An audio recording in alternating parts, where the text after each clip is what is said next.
Entonces, creo que ya empezamos. Sí, ya, listo. Entonces, vamos a hablar de la desaparición de Stephanie Meyer de Joel Dicker. Les decía que voy a centrar esta presentación en el asunto de la novela policial, porque esta novela, como ustedes habrán visto o habrán notado, es muy consciente de que es una novela policial. Se habla mucho sobre literatura, porque la mayoría de los personajes son del mundo de la literatura. Stephanie es una periodista que quiere ser escritora y toda la desaparición y todo el asunto empieza porque alguien le pide que escriba un libro sobre un asesinato y ese alguien termina siendo un crítico que considera que los críticos no tienen como derecho a escribir y menos literatura policíaca porque consideran que es mala literatura, ¿no? Entonces parece que es un guiño, pensaría yo, del autor de decirnos que pues, la novela policíaca no es mala literatura, sino que simplemente pues, es una de entre tantas. Y de hecho nos demuestra él con su libro que pues, puede ser un libro, puede ser una novela y una historia que atrape mucho, que tenga capacidad de sintetizar e integrar información de una manera maravillosa, como que uno conforme va leyendo el texto y se va pegando a la historia, empieza uno mismo a hacer sus propios apuntes en la cabeza o a hacer sus propias elucubraciones al respecto del tema, ¿no? O sea, está muy bien estructurado en la medida que nos va botando la información adecuada en el momento preciso para que uno vaya atando cabos. De vez en cuando tiene que venirnos con algún tipo de salvación un poco. Hay unos 2 o 3 momentos en los cuales uno está en un callejón muerto, en el cual como que no se puede hacer nada más y sucede algo o alguien trae una nueva información o algo por el estilo que permite otra vez empezar a desenredar más la pita, ¿no? Entonces, en ese sentido, es una novela muy consciente de su ser novela policíaca. Tiene una cosa que ya habíamos visto, novela en la de Pamuk, que espero que lo hayan visto, que lo hayan recordado, y es el recurso del teatro dentro del teatro, o por lo menos el teatro dentro de la novela, y cómo este pacto ficcional o esta cosa que nos pega a todos a estar así como pendientes de lo que está pasando, permite que alguien entre y dispare, ¿no? Es el mismo recurso en la medida en que todo el mundo está a la expectativa de que algo suceda en el escenario y al estar pendientes de lo que sucede en el escenario nos olvidamos pues, de lo que nos está pasando, que es un poco lo que nos hace la televisión. Fíjense que hay una crítica a este señor que es director del Canal 14 y que habla de los realities, por un lado, y pues también como mostrarnos que lo que hizo Kirk, el Harvey Kirk, con todo este marketing alrededor de su teatro fue querernos hacer llegar a ese punto, ¿no? Como de la misma manera que uno se encarretilla con la novela y como decía Marta, uno no se puede ir a dormir hasta que está muy, muy cansado. Porque uno está ahí pegado queriendo averiguar el resultado, pues así mismo funciona el teatro. Entonces es como un recurso muy bonito del cual vamos a hablar porque además es el recurso que da origen a la literatura policíaca. Les voy a mostrar por qué. Empecemos por el autor, es este muchacho, tiene como 30 y pico de años, es un autor muy joven, él es de Ginebra, de Suiza, habla francés. En el 2005 publica su primer cuento, se llama El Tigre, y hay como una suerte de controversia porque se consideraba que era muy bueno. Y él tenía 19 años en esa época, ¿no? Entonces creen los jurados del concurso, fue para una revista, que él cometió plagio porque pues, no es posible que un muchacho de 19 años escriba tan bien. Entonces, pues, esa controversia luego se muestra que pues, es falso, que él se escribió ese texto y eso le da como un poquito de fama y le da renombre alrededor de él. Fíjense, es una estrategia de marketing muy buena que uno empiece su carrera literaria con ese tipo de noticias. Luego tiene una que se llama Los últimos días de nuestros padres, muy poco sonada, y Él se vuelve muy famoso con esta novela del 2012, La verdad sobre el caso de Harry Quebert. Él hace literatura policíaca tal y como la vimos ahorita, se dedica especialmente a eso. No sé si ustedes han visto esta película de la mujer con el tatuaje de dragón, que es de un sueco o noruego, no me acuerdo cuál de esos dos. Esas fueron publicadas como 5 o 4 años antes, esa serie que se llama Millennium. Y Sí, esta muy vaina, interesante, señor Álvaro. uh-huh, Muy interesante. esas se popularizaron mucho en toda Europa, ¿no? Ese tipo por eso sacaron película, y de hecho creo que hay dos películas distintas, la versión gringa y la versión europea, porque ese tipo de de literatura encanta un montón. Vamos a ver por qué. Y entonces se dice que este señor es el suizo que responde a eso, como que él acepta el reto de que este otro autor, que no me acuerdo cuál es su apellido, ha establecido pues como un nuevo nivel de ¿cómo es que se llaman eso? De sagas, de novelas policíacas, y este muchacho llega con mucha rapidez a pues ponerse al nivel de él. Luego saca el libro de Baltimore. La mayoría de sus novelas suceden en Estados Unidos porque le gusta mucho ese país, a comparación del resto de novelas policíacas de ese tiempo que eran en Europa. Y en el 2018 publica La desaparición de Stephanie Mahler, ¿ok? Que ese es el que nos ocupa. El año pasado, en medio de pandemia, saca la habitación, el enigma de la habitación 622. Todos esos están ya traducidos al español, por si los quieren leer. Gracias, Kurt. El señor se llama Stieg Larsson. Este es de por la misma época, ¿no? Es más bien, es como posterior a este y es de la misma corriente de autores. Pues este es joven, todavía está joven, y está repuntando, probablemente empiece a sacar más novelas por el estilo, y se espera que eventualmente haya algún tipo de adaptación, ya sea televisiva o cinematográfica, a sus obras, porque fíjense lo que pasa con la mujer la chica con el tatuaje de dragón, y lo que habían mencionado, creo que fue Marta, que es que uno se siente viendo una película, ¿no? Uno se encarretilla, como uno se conecta con las películas y con las series, porque tiene ciertos recursos que son muy propios de ese lenguaje. Esto los vamos a ver.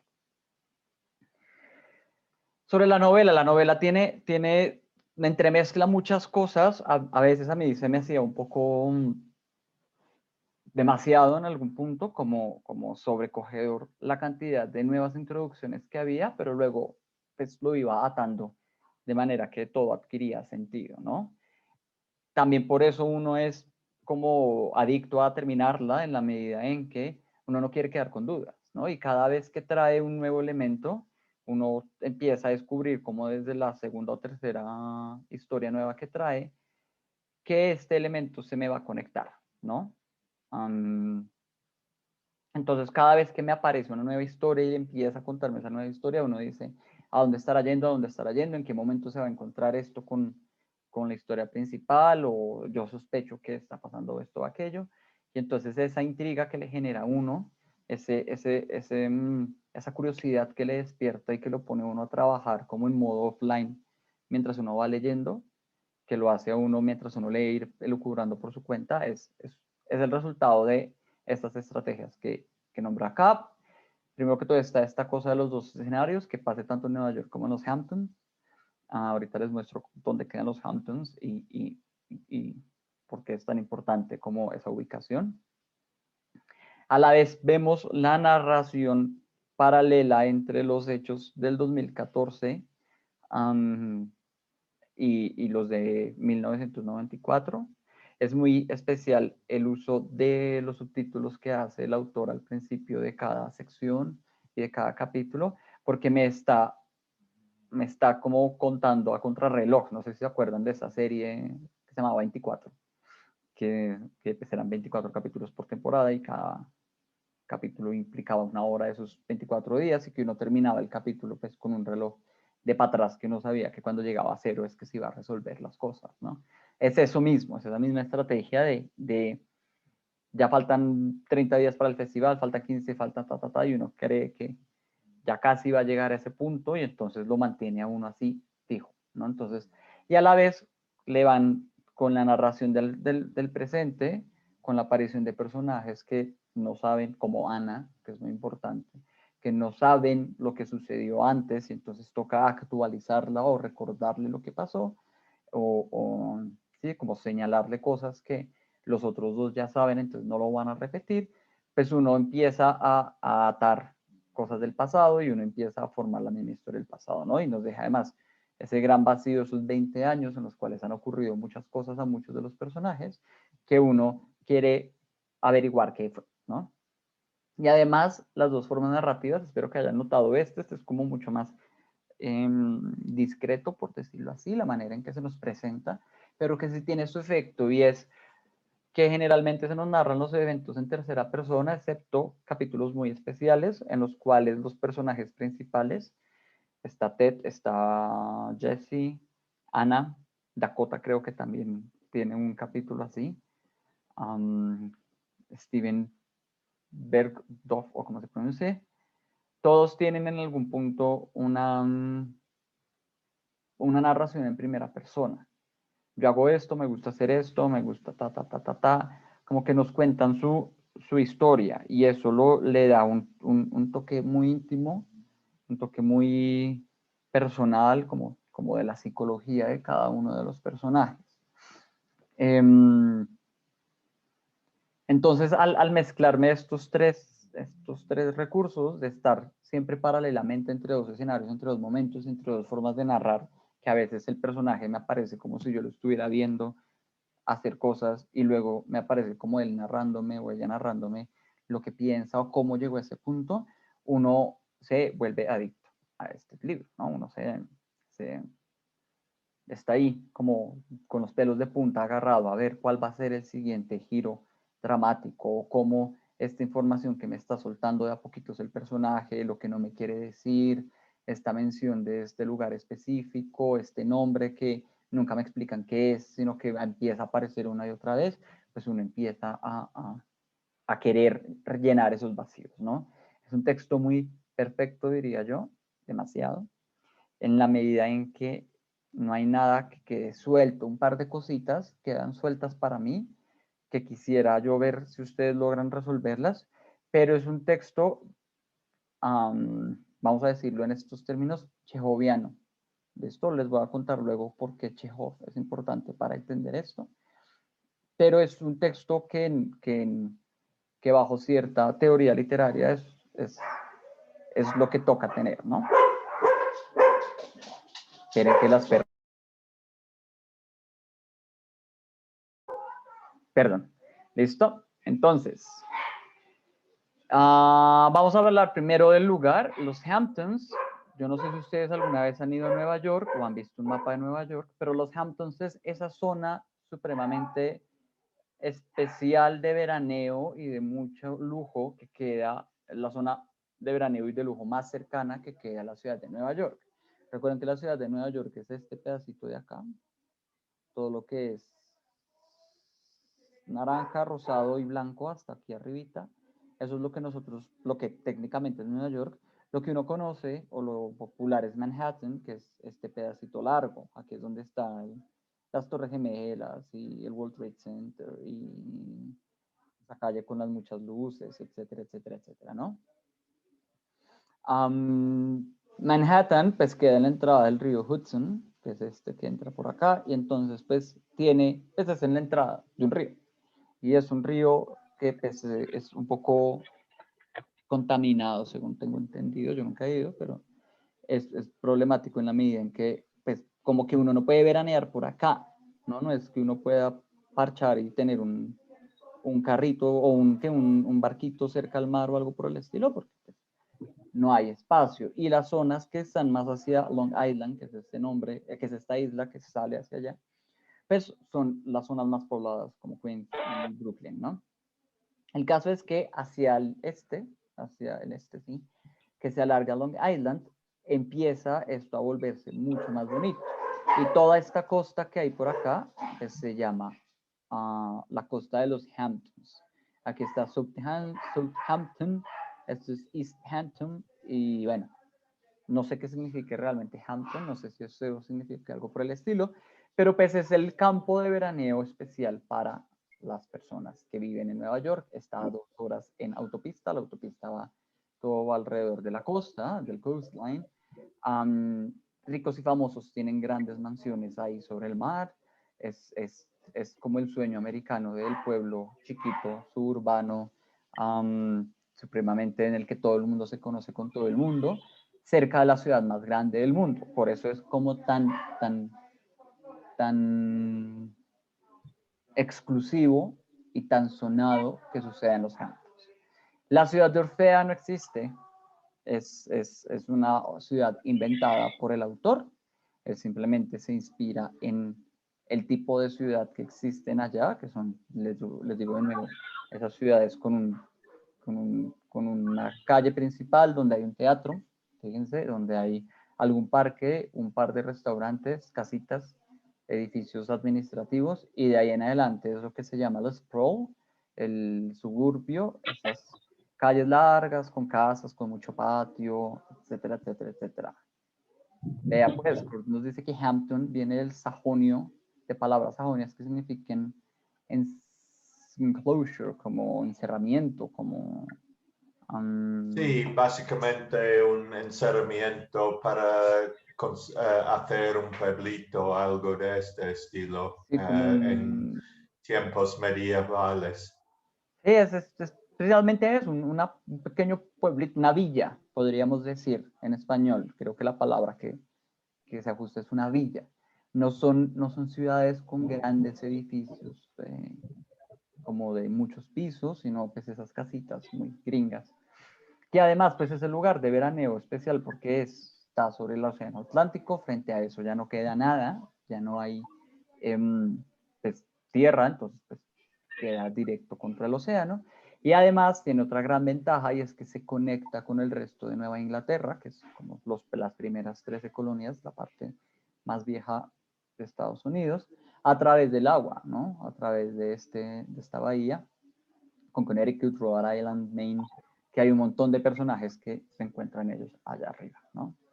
Aquí hay una imagen de cómo se ven los Hamptons. Fíjense, son casitas sobre el mar y que tienen pues este tipo de formación lacustre aquí en el medio, casi como lo que hay en Cartagena.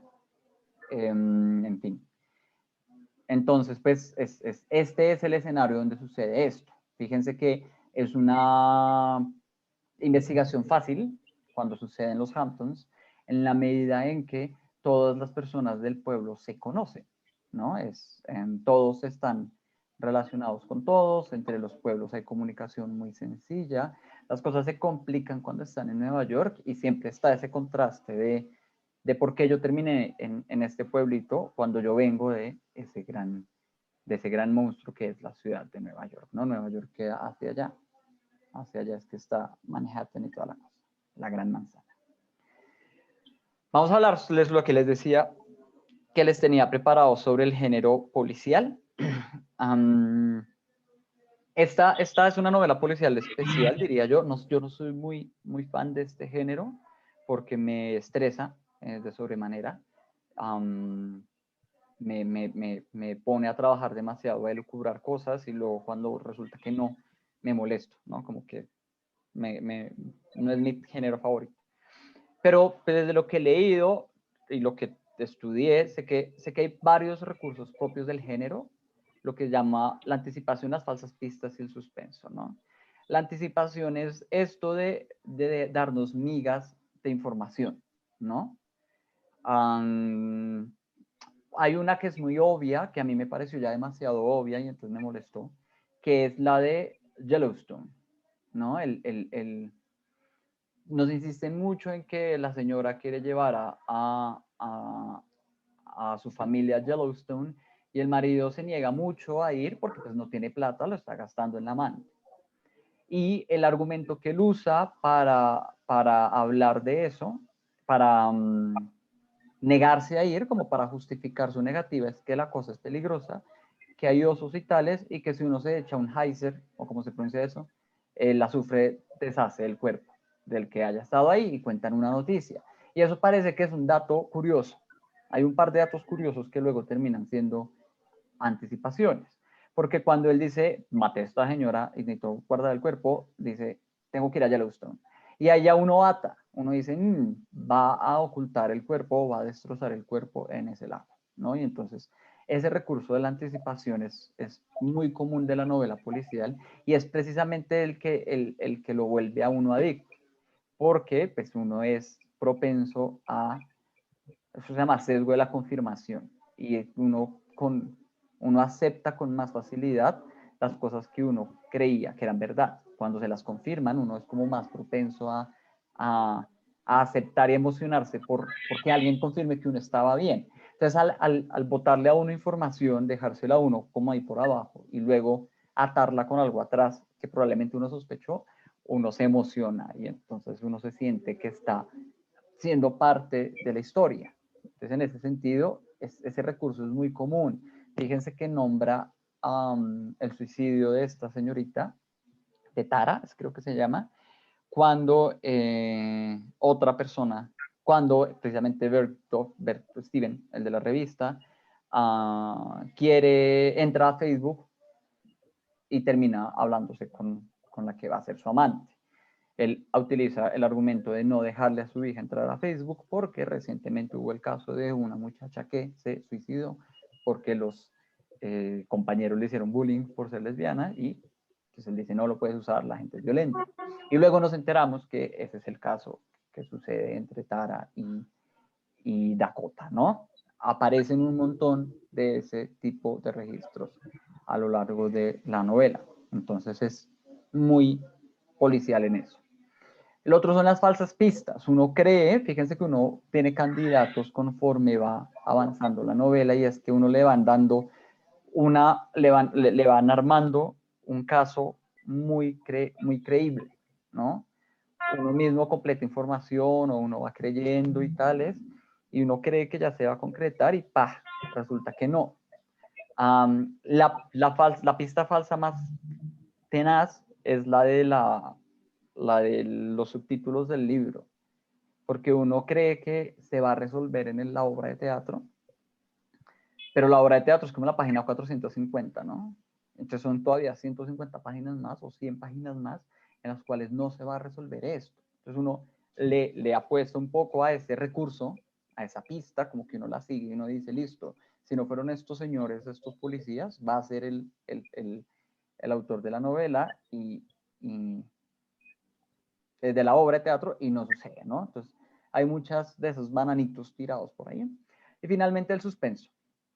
Fíjense que hay suspenso, es distinto el suspenso a la anticipación en la medida en que la anticipación va relacionada con esto de quién es el culpable, mientras que el suspenso es otras historias que van por ahí. Todo el asunto sobre la muerte de Natasha y qué pasó con Darla sucede ahí. Todo el asunto de Ana y cómo ella termina en Orfía viene por ese lado. Todo el asunto de qué pasó con la relación de Jesse y Derek, etcétera, etcétera, ¿no? Hay una, de nuevo, vacíos. También la historia de Dakota y Tara, como esta niña súper prodigio se volvió este personaje muy adicto y etcétera. Este tipo de cosas hacen que uno esté suspendido queriendo averiguar el chisme. Así no sea, quiero saber quién mató, si es cómo llegamos a este punto, ¿no? Entonces son tres estrategias propias del género policial que aquí se unen y son explotadas al máximo. Piensen en todas las series que han visto ustedes de asesinatos y tales y van a ver que están llenas de eso, ¿no? Pero lo más importante, lo más lindo, lo más importante, no, lo que se me hace más lindo o distinto de esta obra en cuanto al género policial es que conversa muy de la mano con otros dos géneros, ¿no? El teatro y la televisión. El primero es lo que llamo ahí teatro como artefacto para la investigación y el descubrimiento. Les voy a mostrar por qué después. Y lo segundo es lo episódico y cinematográfico de la narración. Fíjense que cuando uno les hablan de novela policial, lo decía Claudia, si no estoy mal, hablaba de que eso es muy parecido a Agatha Christie, ¿no? Y si uno se pone a pensar, pues, o por lo menos por manual de literatura, la novela policial o la novela de investigación solo puede existir en un mundo que haya policía y haya gente que investigue asesinatos. Entonces es una invención moderna. Se supone que el que lo inventa es Edgar Allan Poe con sus cuentos para los 1820. Él tiene un par de cuentos sobre un investigador que tiene que averiguar asesinatos, pero el más conocido que tenemos, nuestro gran investigador, es pues, Sherlock Holmes, que es obra de Sir Arthur Conan Doyle, ¿no? Creo que se llama la primera novela en la que aparece nuestro querido investigador es El sabueso de los Baskerville, en el cual hay que resolver un misterio. Ese es de 1887. Entonces se tiende a pensar que el género policial es una cosa moderna, especialmente en su forma narrativa, o sea que la gente empezó a volverse adicta a leer este tipo de cosas hasta el siglo XIX. De hecho, en el siglo XIX las novelas escritas salían en capítulos como las novelas nuestras de televisión, en revistas o en periódicos. Cada vez que llegaba el domingo, el tiempo del domingo, llegaba en la separata literaria, llegaba un capítulo nuevo del misterio y entonces uno tenía que esperar 8 días más para leer el siguiente capítulo y entonces eso es muy útil con este tipo de literatura que explota esta anticipación, este misterio, etc. No obstante, esta novela nos recuerda que si hay un género chévere para el misterio es el teatro, y hace guiño a dos grandes obras, quizá las más importantes obras de teatro que debieron haber leído en el colegio, se supone, en algún punto, que nos dicen, oigan, si hay un género chévere para la resolución de misterios es el teatro, no es la novela. ¿Por qué? Entonces les voy a contar los dos guiños que hace. El primero es Edipo Rey. Edipo Rey es una tragedia vieja, clásica, siglo IV antes de Cristo, más de hace 2500 años. Es la primera historia de la cual tenemos noticia en Occidente que hable de resolver un misterio. Y además está construida bajo este mismo asunto de la anticipación de lo que está pasando. No sé si se acuerden bien cómo es la historia, les hago el resumen ejecutivo. Edipo llega a Tebas, ¿sí? A Tebas, y es rey ahí. Él llega de accidente. Él nació en un pueblo por allá y a Tebas lo está atacando la Esfinge, que es un monstruo que se come gente. Y la Esfinge dice que la única manera de que ella se vaya es que alguien le resuelva un misterio, un riddle, un acertijo, es la palabra en español. Entonces, el riddle es este famoso acertijo de qué animal tiene 4 patas al nacer, 2 en su vida adulta y 3 cuando envejece. Solo el que pueda resolverlo tiene derecho a mentiras, permite que la esfinge se vaya. Y Edipo es un tipo muy inteligente y va y dice, obviamente, el resultado es el ser humano que gatea cuando chiquito, como adulto camina entre 2 y cuando es viejo tiene bastón, entonces tiene 3 patas. Entonces, la esfinge dice, oh, gran hombre, gracias, y se va. Y en agradecimiento, la ciudad lo vuelve rey. La ciudad de Tebas lo vuelve rey. Sucede además que recientemente el verdadero rey, que se llama Layo, fue asesinado, ¿no? El caso es que la obra de teatro empieza con que hay una peste ahora. Después de unos añitos de que Edipo está siendo rey, hay una peste. Entonces el le pregunta el pide que un adivino vaya y le pregunta a la diosa como, ¿cuál es la solución? No creo que te vayas para allá. Y la diosa dice algo como, toca descubrir quién asesinó a Layo. En el momento en que descubramos el asesino de Layo y lo desterremos, se acaba la peste. Entonces Edipo, que es el rey, y además que es el rey muy inteligente, tiene que empezar a resolver el misterio, ¿no? Entonces al primero que le pregunta es al más pues, al que tiene que saber que es un adivino, y el adivino le dice, no. Resulta que Edipo Rey es el que mató a Layo. Por accidente, Edipo, caminando, literal, por un camino, se encontró con Layo y creyó que eran... Ambas caravanas creyeron que se iban a robar entre sí y Edipo de una pedrada mata a Layo. Y resulta que, coincidencialmente, Layo es su papá. Porque algún misterio hubo cuando él era chiquito. A Layo cuando nace Edipo le dicen que su hijo lo va a matar y entonces él apenas tiene el hijo, lo manda a matar, pero el que lo tenía que matar se asusta y simplemente lo lleva muy lejos y lo da en adopción. Y Edipo vuelve fantasiosamente para cumplir con su destino, termina matando a su papá en ese cruce de caminos, luego termina siendo rey de Tebas, reino que le pertenecía por título propio, y termina teniendo hijos además con su propia mamá, ¿no? Una de las grandes tragedias griegas que mezcla todo. El caso es que la tragedia no es que Edipo haya hecho eso nos lo enteramos muy rápido en la obra. Toda la tragedia o toda la obra es cómo este hombre descubre que él mismo es el asesino. Entonces es una obra, es la primera obra de género policial, porque él empieza prometiendo que el que le revela quién asesinó a Layo va a tener un gran lugar en el reino, va a ser súper agradecido, y dos, pues ese asesino va a ser desterrado. Sí, pero quería como terminar de partir ese y sembrarlo después. El adivino le dice, yo no le voy a revelar porque yo sé quién es usted mismo. Entonces toda la obra de teatro uno está, igual que con esta novela, supremamente pegado a cuándo va a ser el momento en que Edipo se dé cuenta que él fue el asesino de su propio papá, que se acostó con su mamá, y que por consiguiente, para que se acabe todo lo que está pasando, él tiene que desterrarse a sí mismo, ¿no? Entonces hay un montón de momentos tensionantes en la tragedia en el cual dicen, ojo Edipo, que no estás viendo lo que debes ver, ¿no? Fíjense que esa frase es con la frase, la única cosa que dice Stephanie Meyer en toda la novela es eso, como ustedes no fueron capaces de ver lo que estaba frente a sus ojos. Entonces hay toda una simbología alrededor de lo que se ve y lo que no se ve en este tipo de investigaciones, y cuando Edipo por fin descubre y confirma y reconfirma y vuelve a confirmar que él es el que asesinó a Layo, el culpable de todo lo que está pasando, que se acostó con su propia mamá, etcétera, su solución no es matarse, sino sacarse los ojos y desterrarse, porque él dice, fui incapaz de ver lo que estaba al frente mío, ¿no? Fui incapaz de resolver este misterio, etcétera, etcétera. Entonces, a Aristóteles, el primer teórico de la literatura, o el segundo, hace toda una obra sobre cómo la tragedia como género literario es un mecanismo impresionantemente bueno para entrenar el cerebro, porque permite hacer cosas como Edipo Rey. Y es que a través de estrategias de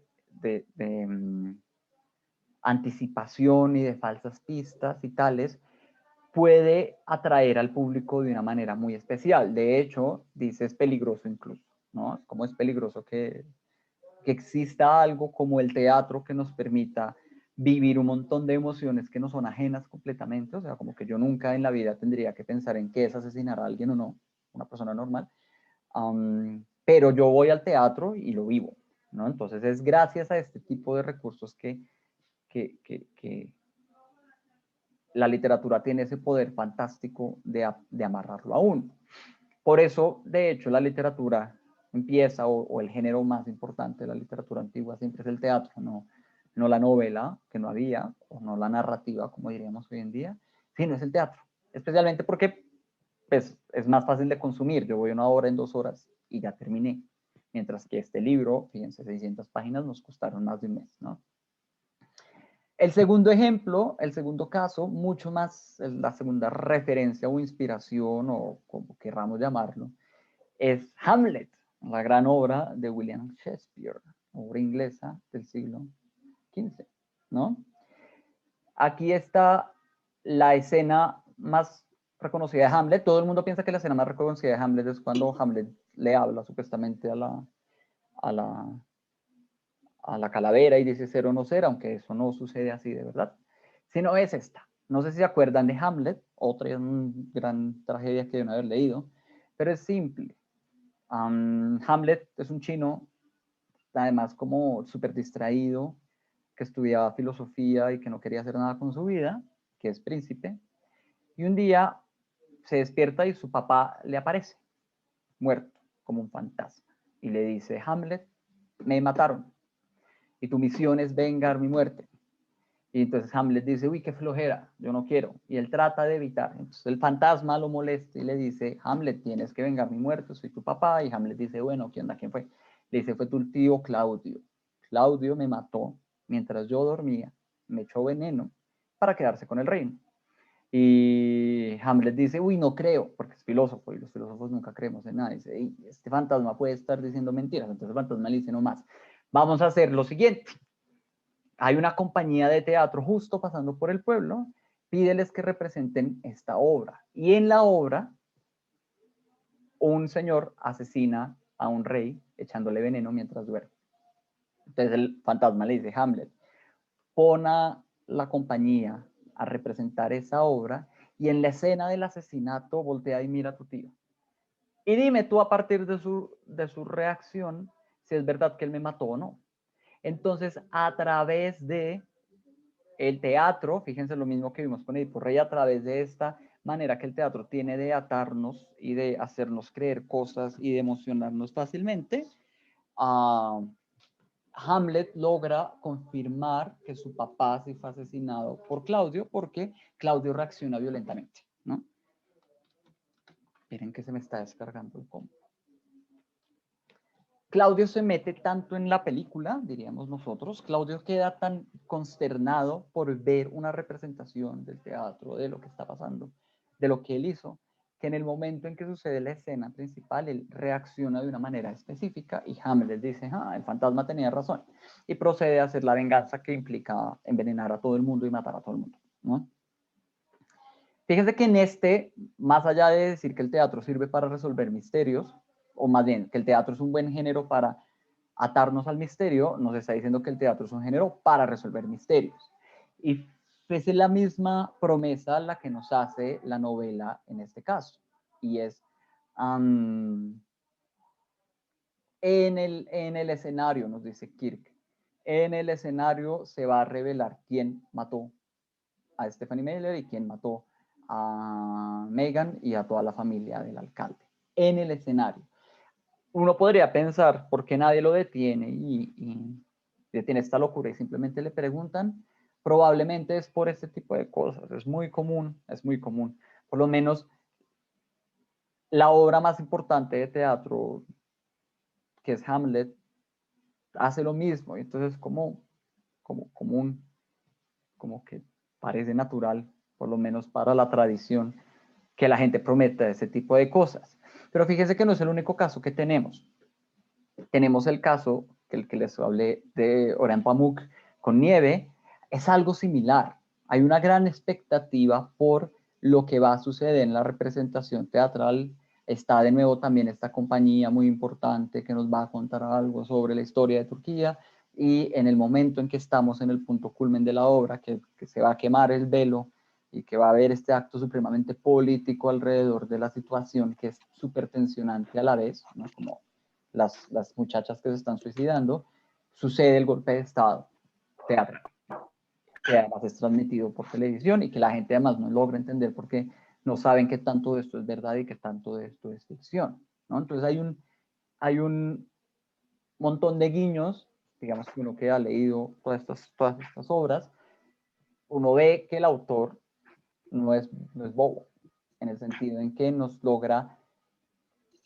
utiliza esta cosa del teatro y nos lo ata al género policial y explota todo lo que Aristóteles se dio cuenta que podía explotar el teatro y la literatura en general. Nos vuelve adictos a querer resolver esta cosa. También les prometí hablar de lo chejoviano. Chejov es otro gran autor ruso de cuentos y de obras de teatro. Y él tiene un principio que es el principio de la completitud, diría yo, o de la perfección del asunto. Y él dice, literal, que si un arma aparece en el primer acto sobre una mesa, esa arma tiene que haberse disparado antes del quinto acto, ¿no? Eso es como la manera en que se transmite ese principio y es nada de lo que yo presente al espectador tiene que ser dispensable. Es decir, todos los elementos que hayan aparecido en algún punto tienen que estar conectados con algún otro elemento en el futuro. De lo contrario, va a haber disonancias, ¿no? Le voy a distraer al lector. Si yo le cuento la historia de los pajaritos y los pollitos y luego nunca vuelvo a hablar de los pajaritos y los pollitos, o si yo le pongo un arma sobre la mesa que nadie usa, el lector o el espectador va a distraerse y voy a romper esa ilusión. Y eso es una cosa muy propia del género policíaco y que este señor también explota. no hay cosa que se mencione, de pronto hay un par de vacíos que les digo que yo identifico, pero no hay cosa que se mencione que luego no se vaya a resolver, que luego no se ate. Yo me di cuenta en la página como 150 y entonces empecé a notar cositas, ¿no? Como aparece este personaje y me mencionan, les digo, lo del Facebook, como me mencionan lo de Yellowstone, o me mencionan lo de la salsa y las hamburguesas, o me mencionan lo de, ¿no? Etcétera, etcétera. Y hay un montón de paralelos entre ambas historias que hacen que además uno vuelva a sufrir. Fíjense que Jesse y Derek salvan a Ana de un ahogamiento muy cerquita de cuando nos cuenta Derek cómo él no pudo salvar a Natasha de un ahogamiento, ¿no? Entonces, como que al haber este tipo de narraciones tan específicas, tan pormenorizadas, de eventos tan específicos, uno sabe, o uno debería saber, si uno leyó a Chekhov, y uno está pendiente de este señor, que eventualmente algo similar va a pasar. Y si uno no lo sabe, digamos, como que me hice spoiler, digamos que yo me hice mucho spoiler con esta novela, y aún así quedé sorprendido al final, o sea, fue buena en ese sentido, uno emocionalmente sí lo entiende, ¿no? Puede que no diga, ah, me mencionaron esto y aquello, sino al recordar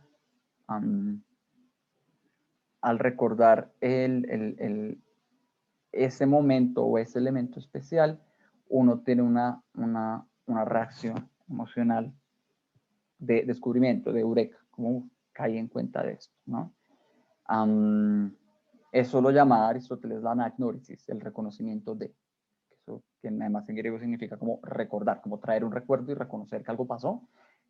Aristóteles dice, eso es lo que hace el teatro, y Edipo Rey especialmente una gran obra, y es, me tiene bajo una tensión toda la obra de teatro, y en un momento hace clic un bombillo, y al hacer clic en ese bombillo, todos esos elementos que estaban supremamente desorganizados se organizan, tienen sentido, y yo descubro que yo lo tuve todo el tiempo ahí, que yo toda la información de hecho la tenía, y me faltaba ese pequeño link que le diera sentido a todo, la perspectiva necesaria para darnos cuenta, ¿no?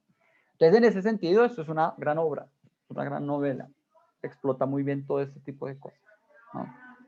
Ahora, no es única en su tipo, es una estrategia que hemos usado mucho. Lo otro que decía, la otra gran conversación que tenemos con otro género es el género televisivo, tiene un aspecto serial. Si uno se fija, los cortes de las partes del libro, de la novela, donde comienzan y donde terminan los capítulos, qué información se cuenta y tales, eso está pensado casi como un guión televisivo, ¿no? Yo no sé si ustedes se han visto esta serie que se llama How to Get Away with Murder. La daban en Sony hace años, porque yo me acuerdo ver la primera temporada en Sony, en televisión. Pero está por Netflix. Y es de esta señora, que es una profesora de Derecho Penal, que se ve, le matan al esposo y ella utiliza el asesinato de su esposo, no mentiras, matan a una persona, a una niña, un estudiante de la universidad la mata, y ella utiliza a los estudiantes de primer semestre de Derecho Penal, a los más inteligentes de la clase, los utiliza como un equipo para resolver el misterio. Resulta que el marido de ella, que era también profesor de la universidad, se ve implicado de alguna manera en el asesinato de esta muchacha, y a la vez él termina siendo asesinado por sus propios estudiantes. La novela se llama la serie se llama How to Get Away with Murder, eso traduce como zafarse de un asesinato, cómo salirse de un asesinato, salirse de las suyas con un asesinato, porque toda la serie lo que nos hace es mostrarnos pequeñas pistas y posibles soluciones a quién mató a quién, y la profesora diciéndonos cómo vamos a seguir ocultando pistas o qué tipo de pistas podemos encontrar y cuáles debemos cubrir para que la gente crea que hacemos esto y aquello. Y muchas series de investigación de policía son así. Fíjense en las 25 temporadas de CSI, que fue como la primera que nos atrapó en este tipo de historias, pero hay un montón de ahí en adelante, hay en CIS y Hawaii Five-O y todas las que daban por AXN y por Sony. De hecho, hay un canal de Discovery que se llama Discovery Investigation, y aquí en Colombia teníamos Siguiendo el Rastro, ¿sí? Hay una propensión de nuestro tiempo para que nos gusten este tipo de historias. Probablemente es por aquello que Aristóteles señala, que es esa sensación de alegría y de emoción que nos genera el haber resuelto un misterio o el que se nos presente un acertijo de una manera determinada que nos permita a nosotros ir encontrando la solución conforme vayamos leyendo, que explotan mucho estas series. Y de nuevo les decía, si uno mira la información que se nos da en cada una de las secciones, cómo están tituladas y las narraciones que se presentan, esto tiene una organización de libreto. Uno podría armarse una serie de esas largas que se arman en Netflix, yo le diría como unas 2 o 3 temporadas, son 3 partes, fíjense, en las cuales además nos van presentando estas pequeñas escenas de personajes que uno cree al principio que no están conectados, como Bertov, como Alice, como etcétera, etcétera, y que luego entran a ser parte de la historia principal, que es como esta columna que está en el fondo, y es quién desapareció Stephanie, ¿no? Que luego se vuelve quién mató a Stephanie, y luego se vuelve quién mató a todo el mundo y quién sigue matando a un montón de gente, ¿no? Pero que en el fondo uno siempre está queriendo resolverlo y todo lo que uno lee lo relaciona con esto. Una cosa de las series. Fíjense si están viendo alguna serie hoy en día, sobre todo si es de asesinatos o de misterios o de policías, fíjense qué estrategias usan. Generalmente son de ese tipo. En CIS, a mí me encantan esas cosas, o yo veía mucho de esto porque a mi mamá le encanta. Mi mamá es fanática de ese tipo de cosas. Y entonces ella adora en CIS, que esa es una sobre investigaciones militares. Y esa tiene un recurso muy bueno, y es que al principio de cada parte, o sea, cada vez que uno va a comerciales, inicia una nueva parte, digamos. Y al principio de cada parte muestran una imagen en blanco y negro, que resulta ser el final de esa misma parte. Entonces, cuando uno termina una sección de 7-10 minutos, uno comienza sabiendo cómo termina. Por lo menos uno sabe cuál es la última escena. Entonces, esa primera entrada que duró unos 3 segundos, cuando uno ya como que ha visto suficiente la serie y sabe que hacen eso, pues no sé, uno ve un personaje asustado, o uno ve un personaje que no había visto, o uno ve otra cosa, le generan al cerebro ese tipo de predisposiciones que lo amarran a uno a querer terminar de ver, ¿no? Por eso todos terminamos a pesar de ser largo, o la mayoría, Wilson me imagino que no, porque nos pega un pedazo del cerebro que está entrenado para esto. Y que lo entrenan desde chiquito. Piensen en Dora la Exploradora, es el primer acercamiento que tienen los niños a eso, resolver misterios, o las pistas de Blue, o este montón de programas como de resolución de misterios que para los chiquitos son rebobos, pero pues nosotros los tenemos en versión grande. Ay, pucha,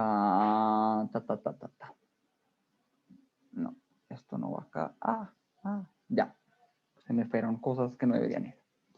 No obstante, yo siento que hay 3 vacíos, y con esto termino esta presentación. A mí se me quedaron 3 cosas vacías. Con todo ese mapa que yo armé en mi mente y los apuntes que yo hice, hay 3 cosas que quedan sin explicar o con explicaciones que a mí no me satisfacen, ¿no? El primero es los diarios de Megan Paddling. Acuérdense que ellos van y le preguntan al marido, como, oiga, ¿será que su esposa, será que hay algún tipo de información que nos pueda dar de su esposa? Que como que parece que a ella era el principal objetivo para ser asesinada y no el alcalde. Entonces el man les dice, ay, sí, en el sótano tengo unos diarios. Y se los da.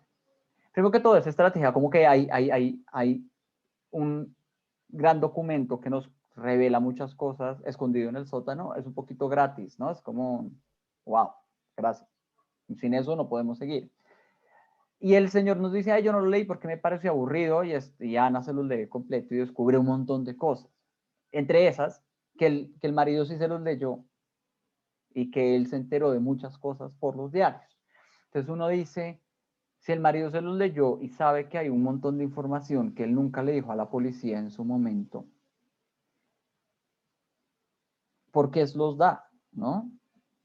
O sea, él, sobre todo porque lo hace principal sospechoso a él, ¿no? Entonces es, o si los leyó o no los leyó, o no se acuerda, o hay algo ahí un poco difícil de explicar que hace que sea muy raro que los haya dado tan de una, si es tan evidente que esos diarios están relacionados con el asesinato.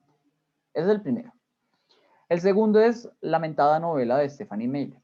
La señora está escribiendo un libro sobre este asesinato y ella se le acerca al principio de la novela a Jesse Rosenberg y le dice, ustedes no vieron lo que tenían frente a los ojos, yo lo voy a revelar, y se va y la matan esa noche. O sea, no es como que ella acaba de descubrir eso, ella ya lo sabía y seguramente eso ya estaba escrito. Sabemos que ya lo sabía, ya estaba escrito porque además ella fue hasta Los Ángeles y le dijo a Kirk Harvey, yo descubrí que el verdadero objetivo del asesinato es este y no es aquel. Si todo eso es verdad y si ella ya lo sabía y si Kirk Harvey ya lo sabía, ¿no debería estar eso ya en la novela? Ellos como que descartan muy rápidamente la novela. Nunca nos dicen qué dice la novela. Sí, nos dicen cómo empieza y que va a hablar de ese asesinato y tales, pero no es muy claro, pues ahí he hecho una pista como, ay, pues esto no se sabe qué tanto es verdad y qué tanto es ficción. Pero seguramente La Noche Negra y ese montón de pistas que tanto nos trasnochan por como 300 páginas estaban ahí. Si no explícitas, sí estaban mencionadas. Entonces, como tenemos un gran documento que nos puede revelar mucha información al respecto, que se nos olvidó en el camino y que probablemente tenía la solución, pero pues nadie lo leyó o no había tiempo, era muy largo, era como esta novela, entonces pues, tocaba adelantar. No sabemos, ese es otro gran vacío que me queda a mí. Y finalmente es el asesinato de Alice. Eso es una cosa que a mí, yo creo además que está un poco de más. Esta historia de Bergdorf y su amante es muy interesante, porque además está relacionada con Stephanie Meyer y etcétera, etcétera, como que puede explicar muchas cosas, pero creo que sale un poco de las manos del autor en la medida en que, pues ya luego esta es una mujer intransigente que de verdad solo puede ser liberarse uno de ese problema asesinando. Y es un asesinato que pasa muy, muy por encima, ¿no? Recuerden que, primero que todo, en el hotel ellos los vieron juntos. Incluso Meta Olunovsky, o como se llame, el teórico el crítico de teatro y tales, los vio juntos y sabe que ellos tienen algo. Nunca sabemos de la familia de Alice, sabemos que vivía con Stephanie, y bueno, Stephanie la mataron, entonces pues, ya no puede decir nada. Pero la familia de Alice después nunca va a salir con nada a preguntar. 3, toda la culpa del gasto de la tarjeta de crédito se lo echa Steven, le echa la culpa a ella, y entonces el Spitz, o como se llame el asistente de redacción, dice, uy, sí, tenaz, ¿no? Desapareció, voy a poner la denuncia de que ella fue la que nos robó $50,000, una pendejada así de grande. Nadie va, o sea, ni siquiera el banco, ni siquiera lo que sea que investigue fraudes, el FBI o quien sea que haga esa investigación, va a querer resolver eso después. Digamos que no, o de pronto no tenían mucha información, pero luego nos enteramos como en la parte final del libro, que Steven quiere a punta de culpa revelarle a su mujer el asunto y entonces cuenta toda esta historia en una novela, en un texto que la mujer cree que es una novela y se vuelve una novela muy famosa y que van a llevar al cine. Y es, pues, cualquier investigador, cualquier Jesse Rosenberg y cualquier Anna y cualquier se me olvidó Derek, va a descubrir con facilidad que hay como datos muy similares y cercanos entre lo que es la novela, que además uno no sabe qué tanto el autor la escribe con datos, pero debería ser porque pues, fue una revelación, una novela, y para que pues la lleven al cine y tales y nadie pregunte, digamos que ese es el gran hilo suelto que a mí me queda, y es mataron a alguien en el camino y y fueron muy descuidados, por lo menos el autor es muy descuidado en darnos datos sobre cómo se resuelve ese pedazo. Especialmente, esto sale a relucir o es especialmente feo, diría yo, a mí me molestó especialmente, cuando llevamos 600 páginas de una atención y un cuidado y un pormenorizado de las pistas, un repetir y volver a repetir lo que tenemos, darnos un montón de información relevante que nos va a ir, revelando cómo sucede todo el futuro, etcétera, etcétera. Y al final, pues es descuidado con esto, eso a mí me sacó la piedra, la verdad, fue como...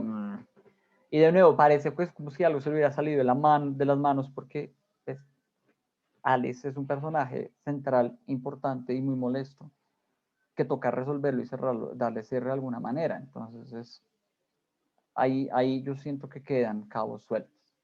No obstante, queden cabos sueltos o no, vaya estos 3 o más, me imagino que ustedes habrán identificado otras cosas que les hayan hecho ruido, pues considero que pues, es una novela muy bien estructurada, al menos, ¿no? Con una narrativa que atrapa, además, como diríamos esto en español, que es cautivante, cautivadora, sí, que es cautivadora además porque nos va a lo que ya les había mencionado, como a estas estrategias teatrales del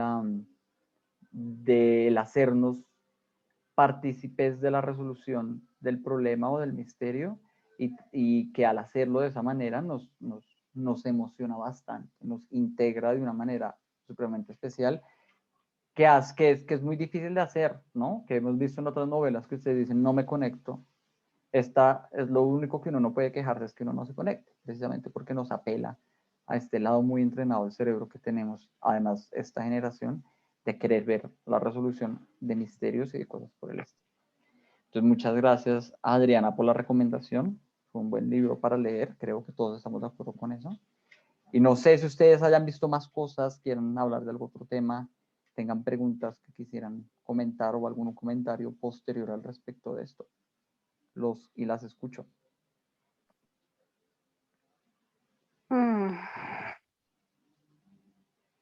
¿Qué fue ese gruñido, Marta? ¿Tienes dudas? Ay, no. No me había dado cuenta que tenía el micrófono Quedó prendido. como una respuesta. No sé. Álvaro, yo en algún momento, cuando apareció el papá de Tara, que estaba viviendo allá en el sitio, en Amprea, bueno, cuando dijeron que Dakota iba a participar en la novela, en el teatro, dijeron, y lo vieron en televisión, en Nueva York, en tal parte, y Gerald Scalini lo vio en televisión. Yo pensé en algún momento que él fue el que le había disparado a Dakota, porque como ella fue la culpable de la muerte de la hija. Muy buena, sí, fíjense, eso es otra de esas falsas pistas, ¿no? Hay un motivo, nos han enseñado. Y de además. él no volvieron a hablar para nada, Después de que el último mención en el libro es cuando dicen Gerald Scalini se asombró de ver en televisión que Dakota iba a participar ahí. Sí, pero fíjense, es otra de esas falsas pistas que uno puede seguir, ¿no? Uno puede pegarse a una posibilidad de hilo narrativo, esa es una muy que no me había fijado, que está chévere, súper. Gracias, Clau. El resto, Wilson, ¿qué hubo? ¿Ya llegaste? Cuéntanos, ¿terminaste la novela?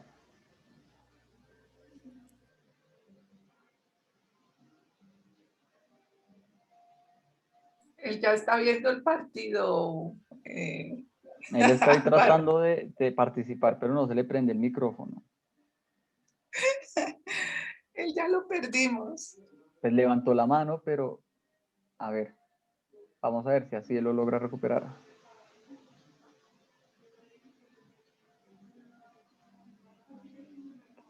No lo desmutea. Wilson. Ya. ¿Qué hubo? Ya. Así que no. Bien. ¿Cómo va el partido? El partido llegando pero sin hacer goles. No, Yo creo que voy muy iniciado a la novela. Realmente a mí me gusta bastante este género y me gusta la novela como va, pero voy como en una tercera parte del libro. Ah, buen Realmente madre. no ha avanzado mucho, pero tengo que leerlo totalmente. Pero ahí voy quedado. Pero bueno, hasta lo que has leído, ¿qué te ha parecido? Menos mal llegaba a una tercera parte. Ay, no, pues, ¿qué me ha parecido? Pues bueno, me parece algo de lo que tú explicas ahí de las falsas pistas, que es como lo que lo atrae a uno, como que venga y en qué momento yo decía, desde el principio cuando, cómo la mataron a ella es como la que me tiene más enganchado, pues todavía no he llegado muy lejos, ¿no? Pero esa parte era la que más me enganchaba ahí, saber por qué, tan de malas, ¿no? Pasó ahí justo cuando mataron a los otros 4. Entonces, ¿no? Marce me está diciendo que no, pero pues es lo que yo he entendido hasta ahí. Pero esa es como la parte que me engancha. Esas cosas sí. Entonces pásanos a Marce, que a ella sí le encanta este género y ya debió haber terminado el libro. Sino que es que anda ahí con migrañita. Es que anda con una migraña desde ayer y no. Está enferma. No. Sí, está enferma. Pero sí pudo hacerme gestos para decirme que eso no era así.